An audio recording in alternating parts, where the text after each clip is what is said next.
Secara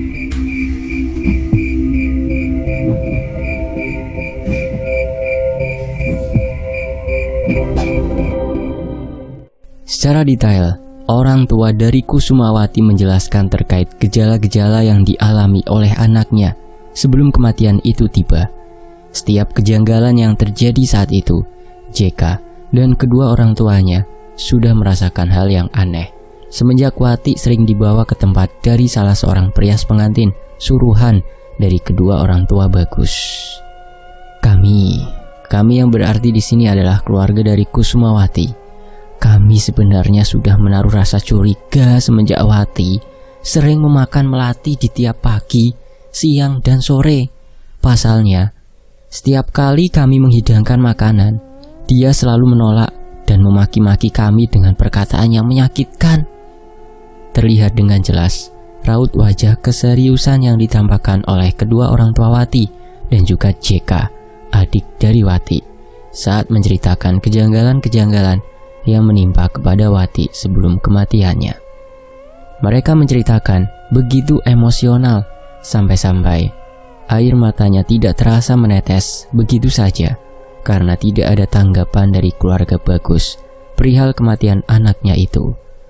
Bukan hanya itu saja, mereka juga akhirnya diasingkan semenjak Wati meninggal dunia. Keluarga Bagus tidak memberikan apapun kepada keluarganya dan bahkan tidak pernah lagi menengok rumahnya semenjak tragedi memilukan itu terjadi. Pak Sumardi dan Ibu Sumi sangat memahami apa yang dirasakan oleh kedua orang tua Wati dan juga JK. Ketidakterimaan yang begitu meledak saat kematian misterius yang menimpa Wati masih menjadi pertanyaan besar. Karena itulah, mereka akhirnya mempercayai dengan jelas bahwa hal ini dikarenakan keterkaitan benda-benda yang diberikan si perias pengantin itu kepada Wati sebelum kematian menjemputnya. Sama seperti cerita-cerita warga lainnya yang anak perempuannya menjadi korban, mereka semua mengalami hal yang sama seperti Wati. Namun apa daya, mereka semua tidak memiliki kekuatan untuk bisa mengungkapkan kebohongan dan kebengisan dari keluarga Bagus terkait dengan praktek ilmu hitam yang dijalankan oleh keluarga besarnya dengan bantuan dari demit pengantin yang disebut-sebut sebagai sosok pembantu dari proses pesugihan yang dilakukannya. Lantas, apakah ibu dan bapak tahu di mana rumah dari perias pengantin itu? Tanya Pak Sumardi.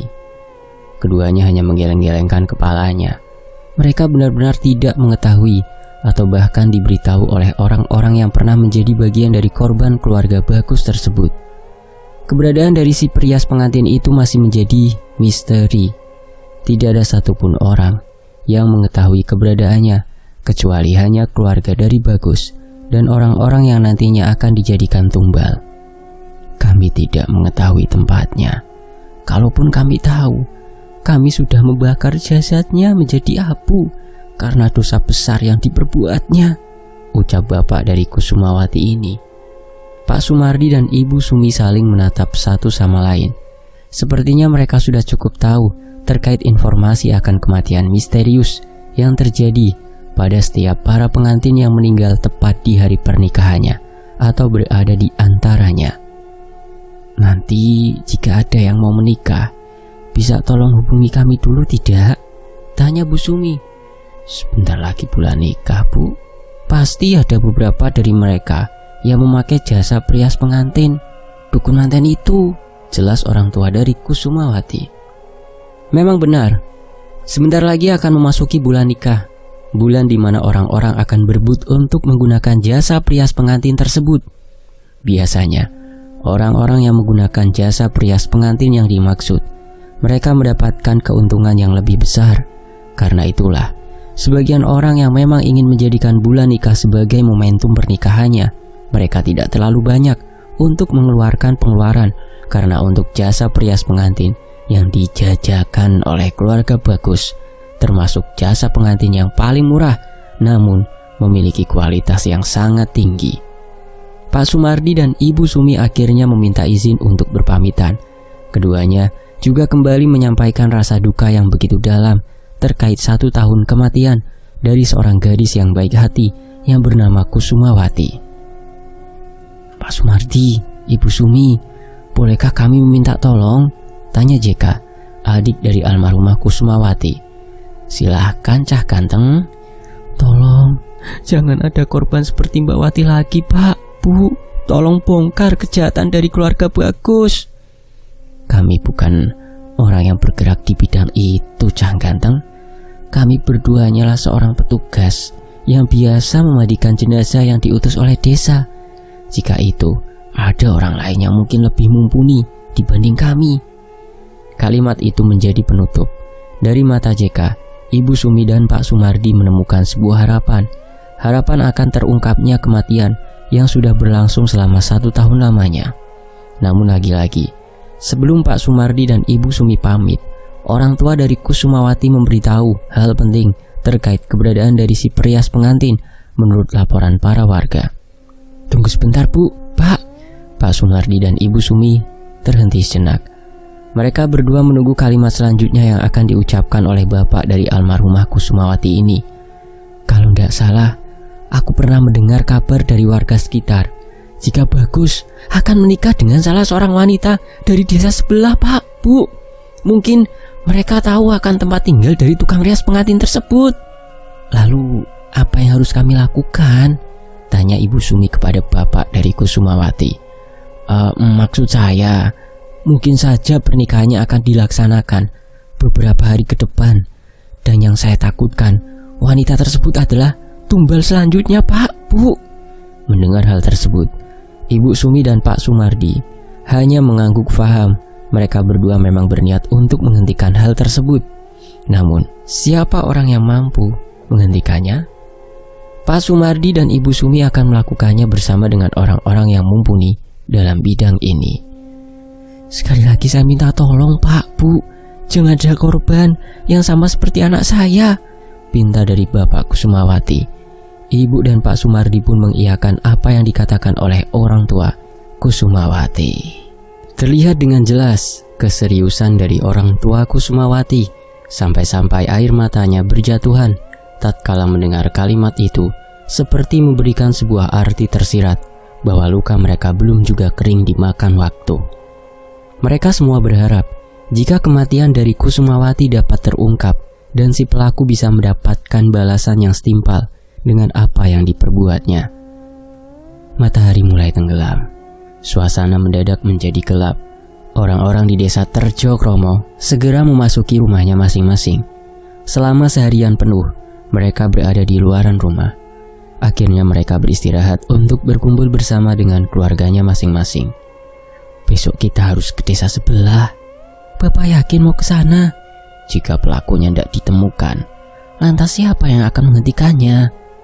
Atas kesepakatan dari mereka berdua, akhirnya mereka memutuskan untuk mendatangi desa sebelah pada pagi hari untuk menemui wanita yang nantinya akan dinikahkan oleh Bagus. Di sisi lain, di desa sebelah, Desa Wongso, bukan nama asli sebenarnya ya. Namun berbeda di desa sebelah, desa yang ditinggali oleh keluarga Dini, tampak terlihat seorang wanita yang dikabarkan akan menikah sebentar lagi sedang melakukan gerakan aneh di penghujung waktu maghrib itu. Ia menari-nari di dekat kamarnya sembari menyanyikan lagu yang biasa digunakan untuk menyambut pengantin Jawa pada umumnya. Di saat yang bersamaan, Ibu Sri dan juga Pak Terjo merasa aneh dengan perilaku anaknya yang tiba-tiba berubah. "Duk, kamu kenapa?" tanya Pak Terjo. Saat Pak Terjo menanyakan hal tersebut, Dini justru tersenyum.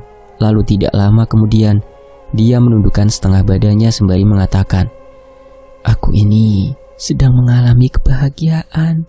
Sebentar lagi bulan pernikahan akan tiba." Pak Terjo dan Ibu Sri hanya terdiam saat anaknya mengatakan hal tersebut. Mereka berdua benar-benar tidak mengerti terkait apa yang dikatakan oleh anaknya terkait bulan pernikahan yang dimaksud. "Ibu, ayo ikut aku," ucap Dini sembari menarik tangan ibunya dengan kencang. Tangan Ibu Sri ditarik menuju ke sebuah kamarnya, kamar yang terbuat dari anyaman bambu. Namun tampak terlihat nyaman itu terdapat satu benda yang sangat berharga menurut Dini saat itu. Dia adalah cermin. cermin yang berada di meja tempat dirinya merias menjadi sebuah benda yang sangat disenanginya kali ini. "Bu, aku cantik kan?" tanya Dini. Iya Nduk, kamu cantik. Sebentar lagi aku akan dinikahi oleh seorang pria kaya raya, ganteng, dan mencintaiku sepenuhnya. Aku tidak sabar ingin melihat pesta pernikahan itu, Bu." "Kamu waras kan, Nduk? Waras? Kamu ndak lagi kepelet atau apa kan? Lah kok kamu jadi aneh gitu?" tanya Ibu Sri. "Ibu, aku lagi bahagia, aku lagi seneng, aku lagi merasakan bahwa dunia sedang berpihak kepadaku. Karena itu, aku tidak berhenti untuk menari dan bercermin tiap hari."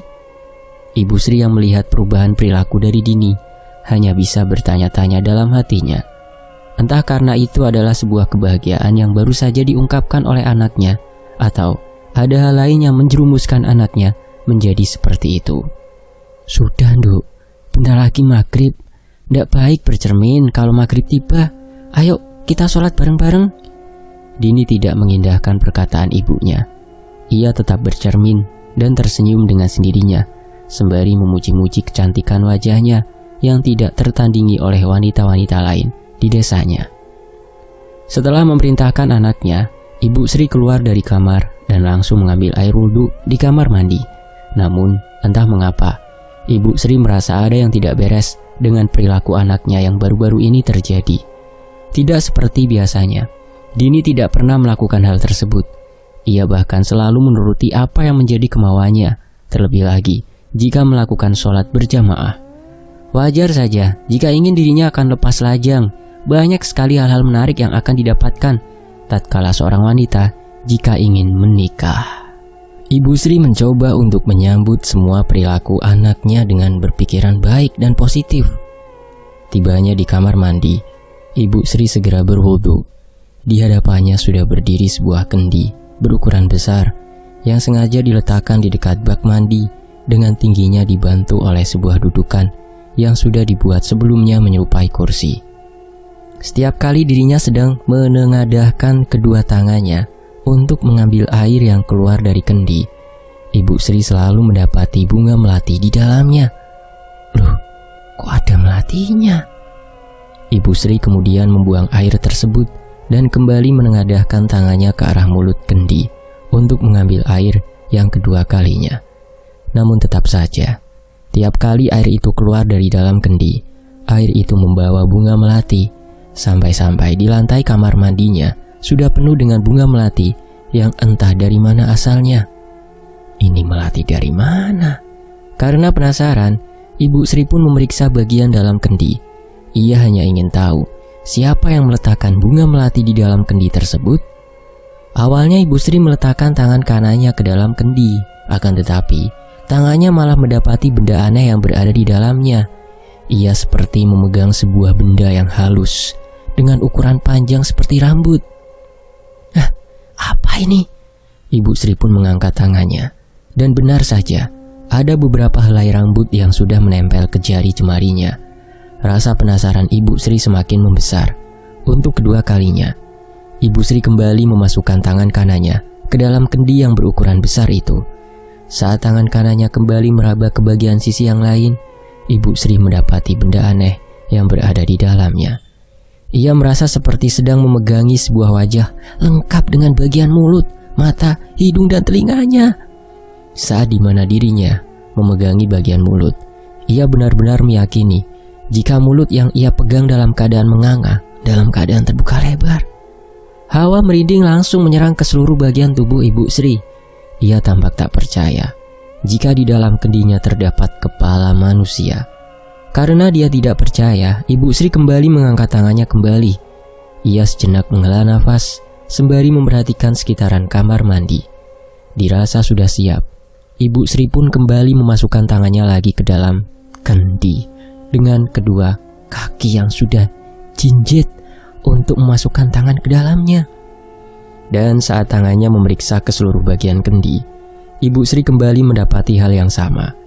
Ia menyentuh sebuah benda layaknya kepala manusia dengan rambut yang memenuhi sebagian dari kendi besarnya tersebut. Lalu, rasa penasarannya kembali ia arahkan untuk meraba ke bagian wajah dengan memejamkan kedua matanya. Tangan Ibu Sri kemudian meraba satu persatu bagian wajahnya, dari bagian mata, telinga, hidung, dan terakhir adalah bagian mulut.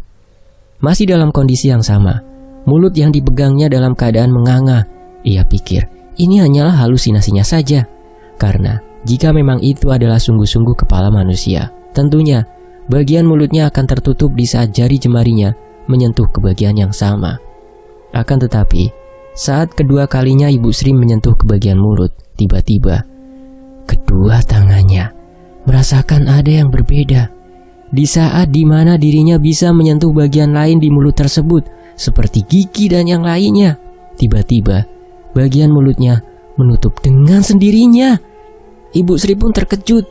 Saking terkejutnya, tangannya masih tersangkut di dalam kendi besar itu, hingga membuat dirinya dan juga kendi tersebut terjatuh secara bersamaan. Buak! Ibu Sri tertimpa kendi tersebut, hingga membuat dirinya terjatuh pingsan di dalam kamar mandi. Keributan itu membuat Pak Terjo dan juga Dini langsung menuju ke kamar mandi. Saat dimana dirinya sudah berada di kamar mandi, raut wajah mereka berubah seketika. Yang dilihatnya sekarang adalah tubuh Ibu Sri yang sudah tergeletak di kamar mandi, bersamaan dengan reruntuhan kendi yang telah hancur porak-poranda. Tubuh Ibu Sri dibawa menuju kamar.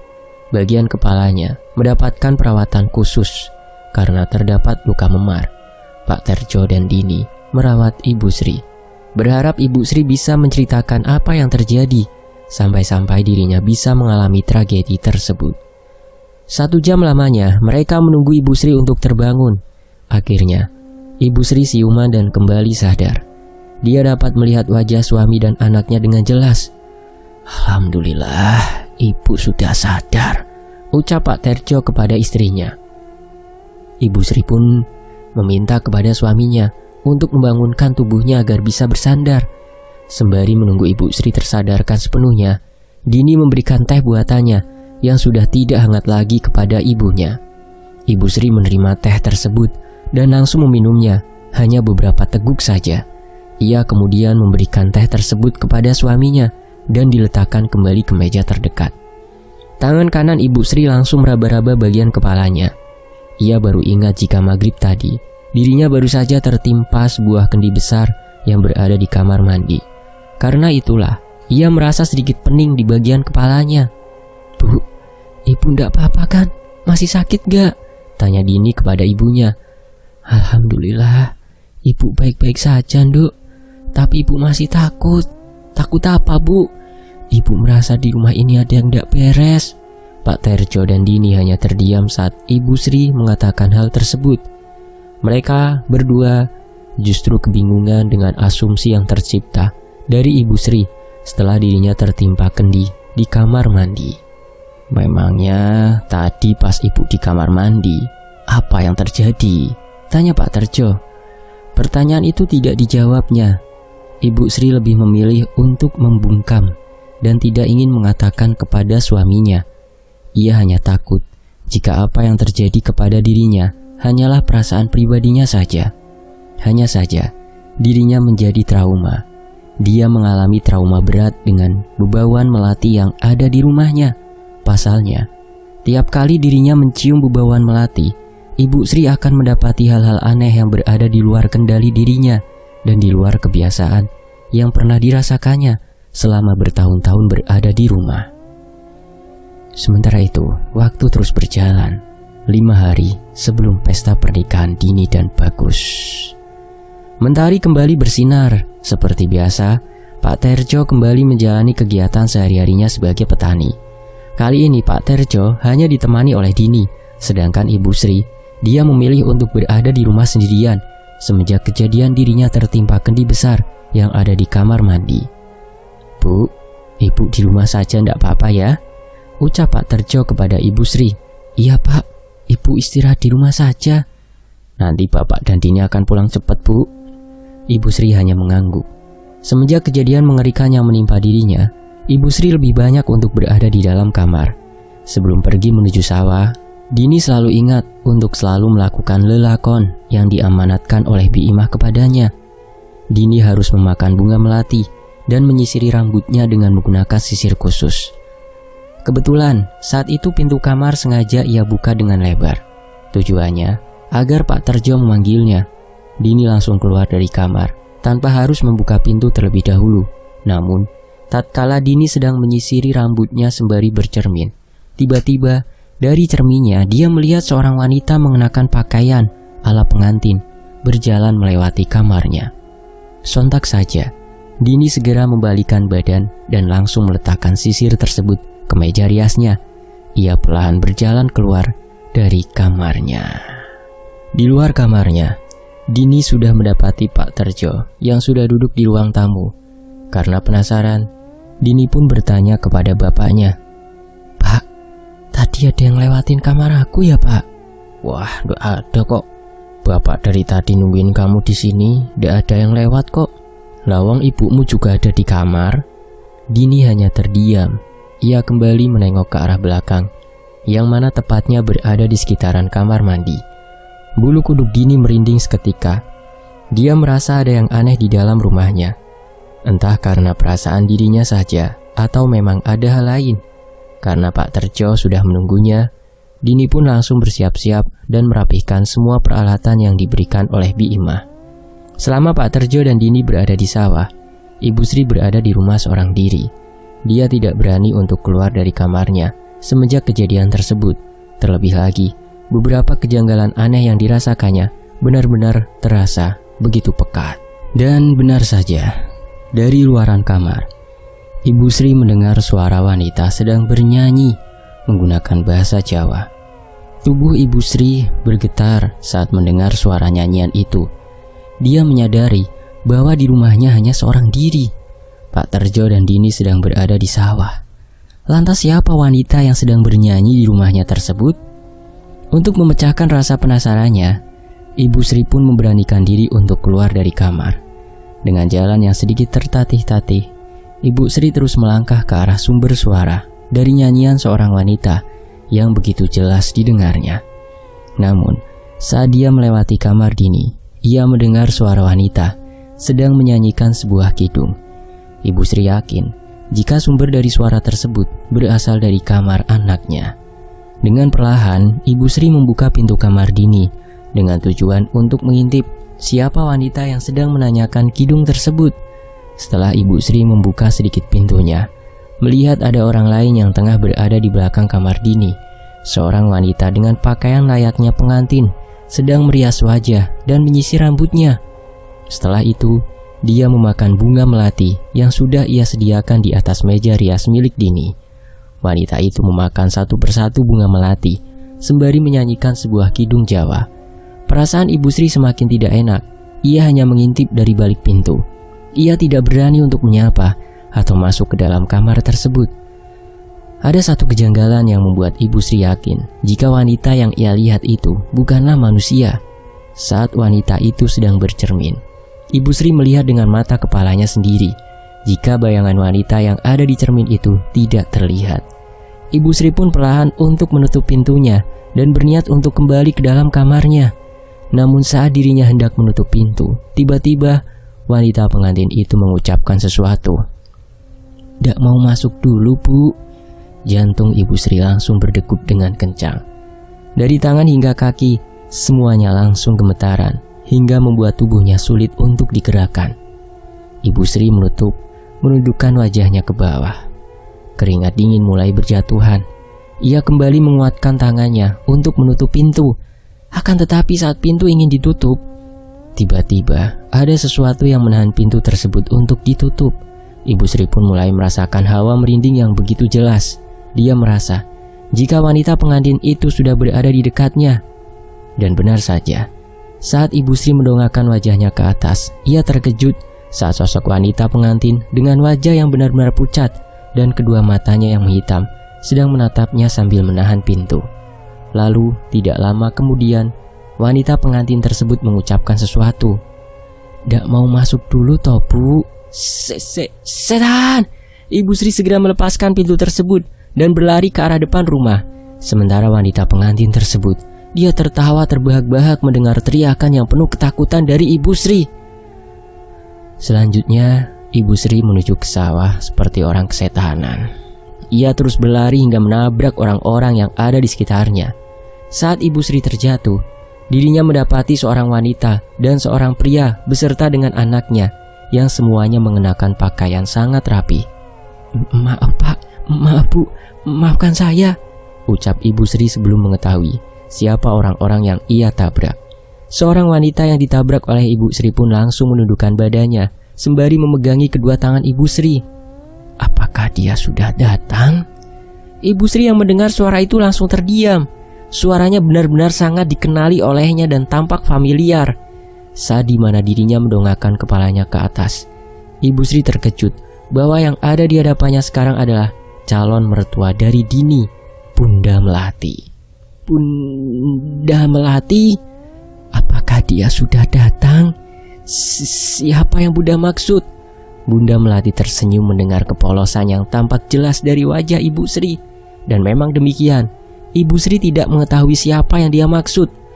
Akhirnya Bunda Melati pun membisikkan sesuatu ke telinga Ibu Sri. Dia kemudian mengucapkan kalimat yang membuat Ibu Sri ketakutan karenanya. "Demit manten," begitu kata Bunda Melati. Lalu Bunda Melati tersenyum manis kepada Ibu Sri. Bagian pipinya mendadak menjadi merah merona, hingga kedua matanya yang awalnya terbuka lebar, kini menjadi tertutup, seperti memberikan sebuah kepalsuan dalam menghidangkan makanan yang ingin ia berikan kepada tamunya. "Jadi itu demit manten?" "Shh, jangan kencang-kencang ngomongnya. Nanti anak saya tahu. Sekarang di mana Dini?" Di hadapannya sudah berdiri seorang pria asing yang belum pernah ia temui. Entah itu siapa. Tapi Ibu Sri hanya mengenal dua orang yang sekarang ada di hadapannya. Dua orang tersebut adalah Bunda Melati dan juga Bagus. Sedangkan satu pria yang sedari tadi memandangnya dengan pandangan bengis masih berdiri terpaku sembari mengisap rokok kreteknya yang sangat menyerbak itu. Ibu Sri pun berusaha bangkit. Ia tidak mau menampakkan wajah ketakutannya kepada Bagus ataupun orang asing yang ada di hadapannya. Kali ini, dia benar-benar diajarkan oleh Bunda Melati untuk berlaku dalam senyum palsu untuk menghindari kecurigaan. Bagus yang awalnya terdiam, kini dia menerobos maju ke depan. Ia kemudian mencoba untuk memapah langkah Ibu Sri yang sudah tertatih-tatih. "Ibu ndak apa-apa kan?" tanya Bagus. "Ibu baik-baik aja nak. Terima kasih ya." Bagus memperhatikan luka di bagian kepala Ibu Sri, ibunya Dini. Ia tahu mungkin semalam tadi calon mertuanya ini mendapatkan sebuah tragedi hingga membuat kepalanya menjadi terluka sampai-sampai harus ditutupi menggunakan kain perban. Ibu Sri pun mengantarkan mereka semua menuju ke dalam rumah. Seperti biasa, ketika ada tamu, Ibu Sri langsung buru-buru untuk menuju ke bagian belakang rumahnya. Namun entah kenapa, di saat dirinya melewati kamar Dini, Ibu Sri masih merasakan merinding yang sama. Ia masih teringat dengan jelas akan penampilan dari wajah sosok demit manten tersebut. Sejenak, Ibu Sri terdiam sembari menatap kamar Dini. Tentu saja, hal ini membuat Bagus dan yang lainnya bertanya-tanya. "Bu, ada apa?" tanya Bagus. Ibu Sri memegangi kepalanya. Ia berusaha untuk menolak segala ketakutan dan tekanan yang pernah ia rasakan beberapa hari terakhir ini. Berbeda dengan Bunda Melati, ia tampak tersenyum dari kejauhan. Kali ini, Bunda Melati benar-benar tahu di mana lokasi tempat demit manten itu berada. Ia kemudian melangkah mendekati Ibu Sri yang masih berdiri mematung di hadapan kamar Dini. Langkahnya tampak anggun hingga membuat Bagus dan seorang pria asing di sebelahnya merasakan ada yang tidak beres dengan cara berjalan dari seorang Bunda Melati. Setibanya di dekat Ibu Sri, Bunda Melati langsung memegang pundak Ibu Sri dan mengatakan sebuah kalimat. "Aku tahu apa yang sedang kau takuti saat ini. Orang Jawa bilang, jika kamu takut akan pantangan, maka kamu juga akan merasakan hal itu." Kalimat itu seperti membuat keyakinan Ibu Sri kembali dengan seketika. Bunda Melati sudah tahu apa yang ditakuti oleh Ibu Sri. Tatapan matanya yang begitu tajam membuat Ibu Sri kembali melanjutkan perjalanannya menuju ke arah belakang rumah untuk menyiapkan hidangan untuk Bunda Melati dan yang lainnya. 5 menit kemudian, Ibu Sri kembali ke ruangan depan sembari membawa makanan dan minuman yang nantinya akan dihidangkan untuk Bunda Melati dan yang lainnya. Akan tetapi, dilihat dari cara langkah yang dilakukan oleh Ibu Sri, tampaknya ia merasa sedikit tertekan. Langkahnya seperti sedikit tergesa-gesa hingga membuat minuman yang ia bawa menjadi tumpah di bagian nampan. Kedua tangannya bergetar seperti menahan rasa takut. Belum lagi dengan kedua matanya yang selalu menunduk ke bagian bawah. Ibu Sri benar-benar merasa ketakutan terhadap sesuatu. "Monggo, silakan," ucap Ibu Sri dengan nada yang rendah. Bunda Melati membuka tas yang sudah berada di pangkuannya. Ia kemudian mengambil sebuah kantong kresek berwarna hitam yang berisi bunga melati. Baunya yang menyerbak membuat orang-orang yang ada di sekitarnya merasa risih. Bunda Melati tidak peduli. Cemilannya di waktu pagi haruslah menggunakan bunga melati dan kopi hitam bercampur dengan jajanan pasar. Serangkaian cemilan yang disiapkan oleh Bunda Melati mengundang perasaan aneh di setiap lubuk hati orang-orang yang melihatnya. Kopi hitam ini seperti jantungku, sedangkan bunga melati, ia seperti darah yang mengalir ke tubuhku. Aku harus memakan dan meminum ini tiap pagi hari. Bagus tidak heran jika ibunya memang menyukai dua makanan yang aneh tersebut. Sudah sejak lama, orang tuanya ini selalu menyajikan hidangan yang berbeda di saat memulai sarapan di pagi hari. Selagi Bunda Melati menyantap hidangan, Ibu Sri meminta izin untuk pergi ke bagian belakang untuk menuju ke kamar mandi. Akan tetapi, sebelum Ibu Sri bangkit dari duduknya, Bunda Melati tiba-tiba menyumpahi Ibu Sri dengan sumpah serapah yang mengerikan. Akan tetapi, sebelum Ibu Sri bangkit dari duduknya, Bunda Melati tiba-tiba menyumpahi Ibu Sri dengan sumpah serapah yang mengerikan. Jika tidak jiwamu yang terikat, maka sukmamu yang terjebak. Tidak sopan sekali dirimu meninggalkan tamu yang sedang menyantap hidangan. Ibu Sri tidak mengindahkan perkataan tersebut.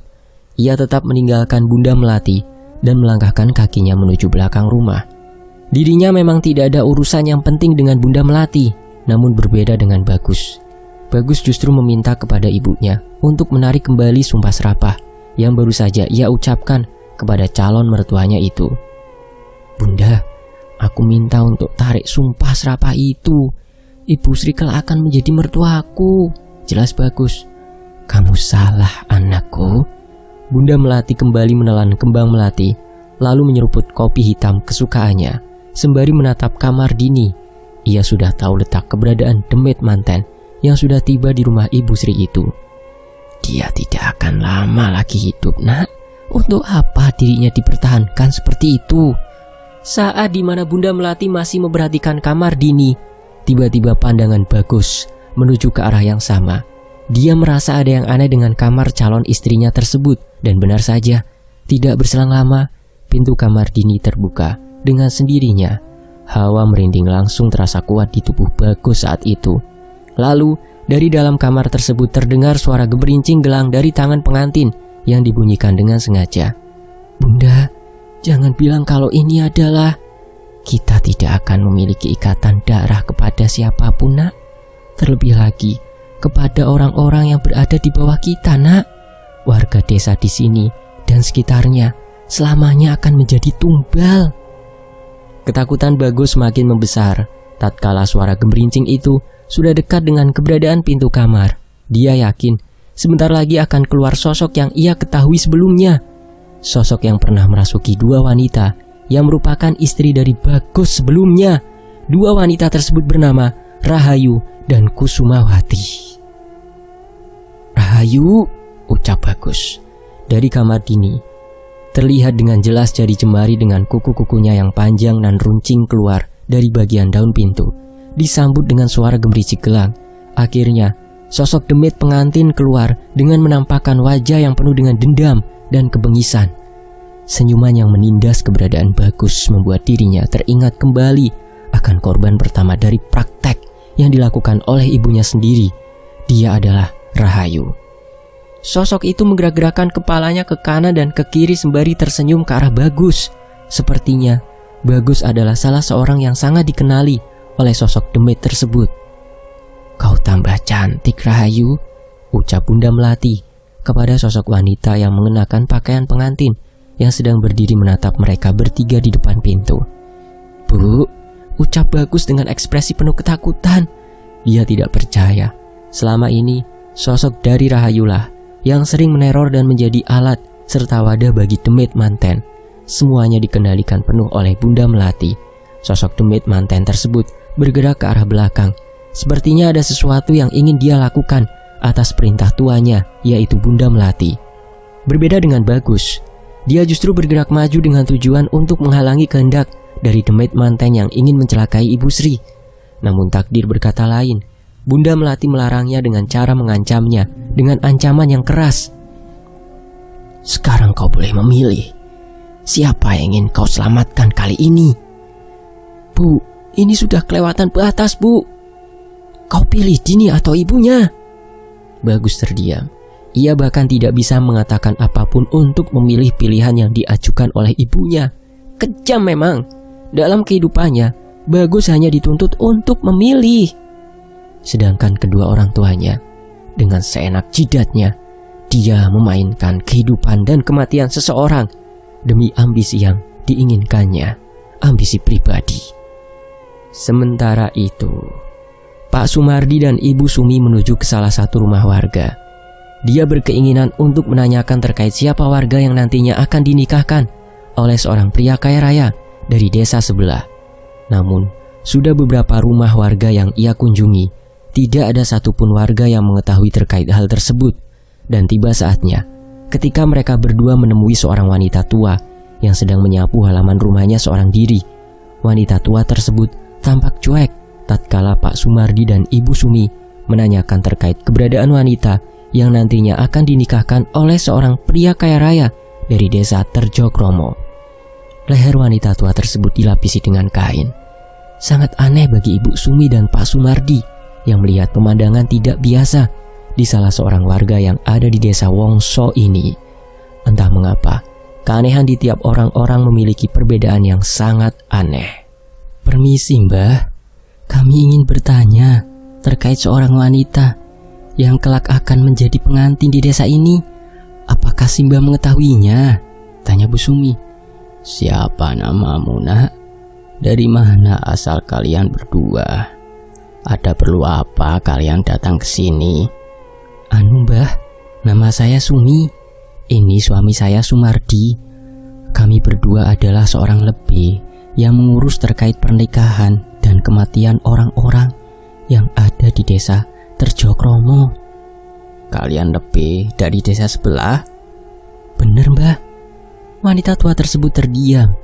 Dia kemudian menatap satu persatu wajah dari Ibu Sumi dan Pak Sumardi. Tatapannya penuh dengan ketidaksukaan terhadap mereka berdua. "Namaku Suryani. Panggil aku Mbah Sur." "Baik, Mbah Sur."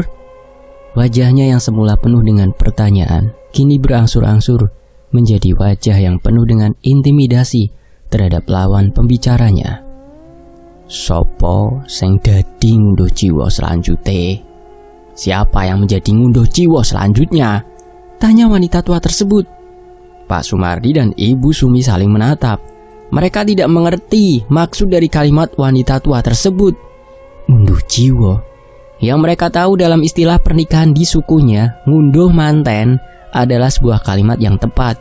Namun dengan perkataan yang baru saja diucapkan oleh wanita tua tersebut, Ibu Sumi dan Pak Sumardi hanya terdiam.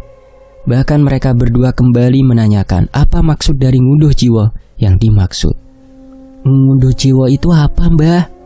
Tidak ada jawaban yang terucap dari mulut wanita tua tersebut. Ia hanya memalingkan wajahnya ke bagian kanan dan kiri sekitaran rumah-rumah warga. Pak Sumardi dan Ibu Sumi hanya menunggu jawaban yang mungkin saja akan menjadi kunci utama untuk mengungkapkan kebusukan yang sudah terjadi selama bertahun-tahun itu. "Mari masuk," pinta wanita tua tersebut.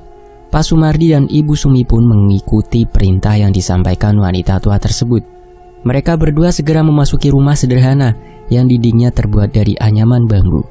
Setibanya mereka di dalam rumah tersebut, Ibu Sumi dan Pak Sumardi terkejut saat melihat dinding rumah tersebut Hampir setiap dinding rumah tersebut dipenuhi dengan foto wanita cantik dan jelita. Pak Sumardi dan Ibu Sumi hanya memiliki satu pertanyaan. Di manakah wanita yang ada di foto tersebut? Mereka berdua kemudian dipersilahkan untuk duduk sembari menatap gambaran dari foto-foto wanita tersebut. Ibu Sumi hanya terfokuskan pada salah satu foto yang sangat ia kenali. Foto tersebut adalah foto seorang wanita yang mengenakan pakaian pengantin dengan kedua tangan yang sedang menengadah ke arah depan. Ketika diteliti lagi, ternyata di bagian tangan tersebut terdapat beberapa buah bunga melati. Pak, kenapa Bu? Wajah wanita itu mirip seperti sosok pengantin yang 1 tahun lalu menerorku, Pak. Maksud Ibu? Pak, dia adalah wanita yang meminta tolong kepadaku. Dia wanita yang selama ini aku cari. Wanita itu? Dia seperti sosok pengantin yang kita temui, Pak. Tidak berselang lama, si wanita tua yang dipanggil Simbah tersebut hadir sembari membawakan hidangan berupa makanan dan minuman. Ibu Sumi langsung merasa canggung. Ia menganggap dirinya sudah berlebihan terhadap apa yang sudah terjadi lama terhadap dirinya sendiri. Langkah kaki Simbah itu menuju ke sebuah meja kayu dengan ukuran setinggi paha orang dewasa. Ia meletakkan hidangan tersebut dengan penuh hati-hati. Tidak disangka, buah pikiran yang baru saja diucapkan oleh Ibu Sumi didengar oleh Simbah. Dia adalah anakku, ucap Simbah itu. Maksud Simbah? Tanya Bu Sumi. Ibu Sumi memperhatikan gerak-gerik si wanita tua itu. Ia kemudian terduduk di sebuah kursi yang mampu menghadap keduanya secara langsung. Salah satu tangannya masuk ke dalam kantong baju. Sepertinya ada sesuatu yang ingin ia beritahu terkait apa yang selama ini menjadi sesuatu yang ditakutinya. Bunga ini, ucap Simbah itu sembari menunjukkan bunga melati kepada Pak Sumardi dan juga Ibu Sumi. Bunga ini adalah lambang dari ketulusan. Ketulusan cinta seorang wanita yang bernama Rahayu. Ibu Sumi dan Pak Sumardi pun mendengarkan awal mula terjadinya ngunduh jiwa. Dia adalah anak yang baik, anak yang penuh dengan kesetiaan. Cintanya benar-benar sehalus sutra, tapi sayang, dia harus menjadi korban dari perias pengantin itu. Ternyata awal mula terjadinya ngunduh jiwa adalah saat dimana anak dari Mbah Sur yang bernama Rahayu didatangi oleh 4 orang asing yang bermaksud ingin menjadikan Rahayu sebagai calon menantunya. 2 dari ke-4 orang tersebut memiliki ikatan darah, sedangkan sisanya bukanlah pasangan suami istri, melainkan sebuah pasangan yang hanya dijadikan sebagai wadah ritual. Jelas Mbah Sur? Aku tidak bisa memahami akan penjelasan Mbah Sur. Mbah Sur boleh jelasin lebih detail, Mbah?